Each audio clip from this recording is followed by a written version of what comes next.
Welcome to Not Milk Never Milk. Subscribe if you're lactose intolerant. You start by confirming compatibility and preparing tools. This prevents mistakes. Once ready, power down the controller and remove batteries or disconnect USB. Use a plastic pry tool to separate the back plate at the seam. Work slowly to avoid clips.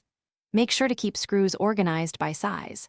After opening, set the PCB on an anti-static mat and compare the paddle parts to the instruction diagram so you identify which springs, plates, and screws go where before proceeding to mount the paddles.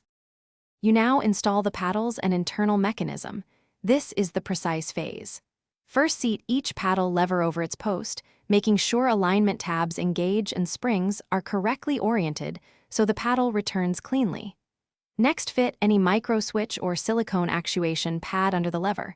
Press through the back plate lightly to confirm consistent travel. Once satisfied, hold parts in place and torque screws gently, tight enough to stabilize but not strip plastic. Then cycle each. You finish by remapping and testing. Connect the controller, open the Xbox Accessories app or console mapping, assign functions to each paddle and save a profile. Once mapped, test in menus and in gameplay to evaluate latency, accidental double press, and ergonomics. Make adjustments to button assignments or paddle positions as needed.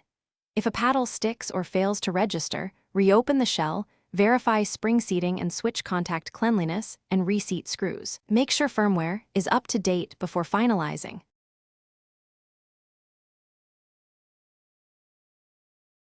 Thanks for watching. If this was helpful, leave a like and consider subscribing. See you next time.